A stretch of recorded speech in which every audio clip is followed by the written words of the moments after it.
Our next speaker is Timothe Kasriel, part of the class of 2022, who will be discussing what we can learn from locals and how 3 trees can save the planet. Off to you, Timothe.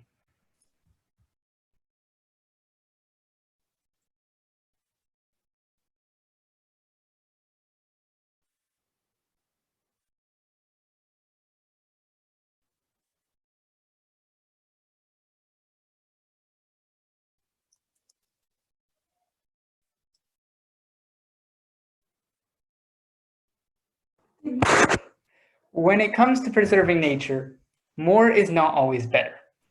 On a trip to Mexico, I was quite surprised to find a way to reforest that we really didn't see in the news. I was with someone who would really only plant 50 to 100 plants at a time, but yet he dedicated hours and hours of his work just to such a small number of plants. And these plants were doing so well, so this really made me wonder, what can we learn from locals on these kinds of projects? Now, this man, Esteban, he had realized that our normal method of planting hundreds of the same tree within a specific area would really only result in fragile forests. These forests would end up with only about 1/10 of the tree surviving and really very thin and disease-prone trunks. But this man's goal was not to create such a forest where we would create tons and tons of trees. It was more to create the natural jungle that had been around.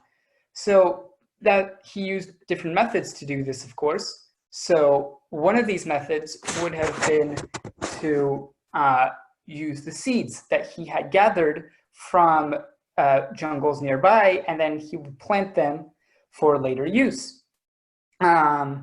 These plants would thrive with compost and be saved for when we would use them later.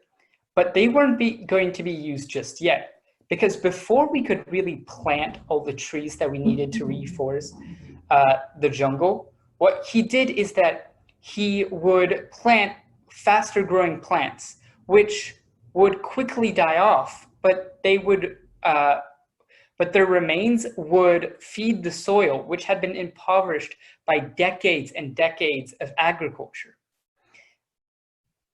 And so really, from what you can see here, these plant choices were really important to him. And since he lived in the area, he really knew all the different plants. For example, he might know which ones would survive better on different kinds of lights.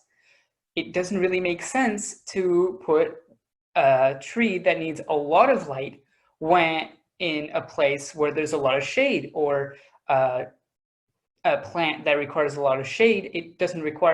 It's not really makes sense to put it at the beginning, since there's going to be too much light for it. But there's just more than that, because we could still do the same, but what they would do is that they knew things that we simply would never think of. Because if we were to take an example, if you were right now to cut a branch off an olive tree and replant it on the ground, what would you get? You'd get a dead olive branch. But with the species of trees that they had there, if you would replant them, you would get a second tree that would grow. And that's not something that we would think about, because that just doesn't exist for us. So that would really be interesting. But what's more is he went further. He didn't just look at the reforestation as we would and just leave. He looked at all the impacts that this could have on him and on the society around him.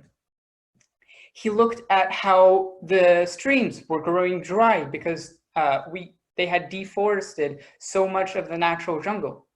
He looked at how agriculture was failing them, and so they should turn to alternative economic sources, such as ecotourism.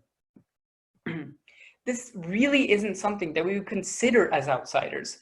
And we would simply apply the logic of more is better and then leave.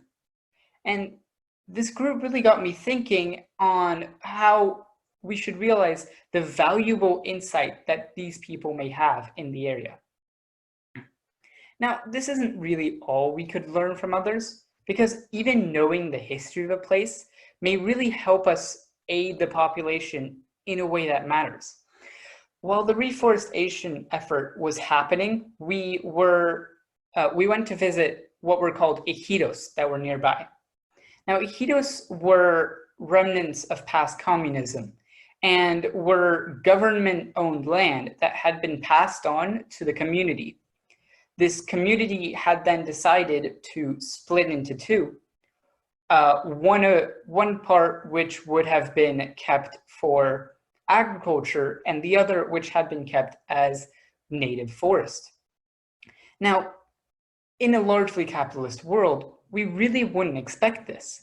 And for us, the only logical thing to do would be to maximize profit and so exploit the entirety of the land.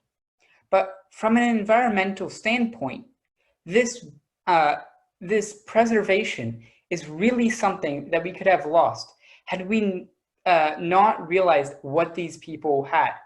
And what locals had to teach us is really important in such a way that we could really miss valuable opportunities should we ignore them. But what does this have to do with anything? What can we take away from this? We must rid ourselves of the idea that our idea is necessarily the best. After all, coming from what we consider to be richer countries, it does not make us wiser. We are not entitled to knowledge or wisdom, and we should really accept the ideas coming from others. If we go back to our roots and start listening to what locals have to say, then maybe we can really plant 3 trees to save the planet.